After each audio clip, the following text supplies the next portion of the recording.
Siamo con l'assessore Conigliaro, ecco tante le iniziative ora in prossimità anche del Natale e del Capodanno, ma anche iniziative culturali che state organizzando. Ecco, quale assessore?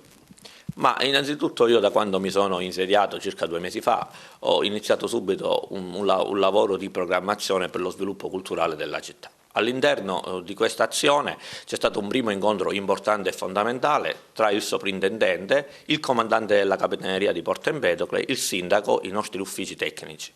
Perché abbiamo fatto questo incontro? Perché vogliamo acquisire la torre di Carlo V e partire con un progetto di musealizzazione della torre. Come sappiamo, notizia di questi giorni, Costa e altre grosse compagnie mondiali della crocieristica puntano su Porto Empedocle e noi dobbiamo mirare ad attirare questi crocieristi dentro la città di Porto Empedocle. Per questo abbiamo bisogno di 2 strumenti. Il primo è un vero museo alla torre di Carlo V, il secondo è creare quegli itinerari storici e letterari dentro la città di Porto Empedocle. Su questo stiamo lavorando insieme con i miei colleghi assessori e col sindaco, per la progettazione di un GAL che finanzi questa operazione e rendendo Porto Empedocle la città di Camilleri. A proposito di questo, un'altra azione che ho realizzato grazie anche all'aiuto del sindaco Carmina è stato quello di aprire un discorso con l'editore Sellerio proprio sulla creazione di un parco letterario Vigata a Porto Empedocle e come primo è stato entusiasta l'editore Antonio Sellerio e ci ha dato 438 libri.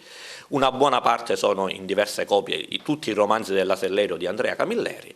Una parte invece di questi sono autori vari che vanno a opere di grande pregio culturale, perché sapete spesso e volentieri si fanno delle strumentalizzazioni, si dicono sono stati donati libri, ci sono libri, ma bisogna capire poi che tipo di libri sono. Questi sono libri storico-culturali, letterari di grande importanza che vanno ad arricchire la nostra biblioteca comunale che noi speriamo a breve di aprire anche negli altri giorni di pomeriggio, attirare i nostri studenti e fare un centro di ricerca proprio letterario sulla figura di Andrea Camilleri. Su questo stiamo lavorando anche in sinergia con le associazioni culturali. È una cosa importante che se riusciremo ad avere, spero io a breve di avere un progetto esecutivo, un museo della Torre di Carlo V e del territorio, che non è il vecchio museo del mare, ma sarà un nuovo museo, ebbene, su questo noi stiamo lavorando con tutte quelle energie, quelle intelligenze della città che dovranno dare un ruolo a creare questo museo e su questo c'è un discorso con l'associazionismo culturale.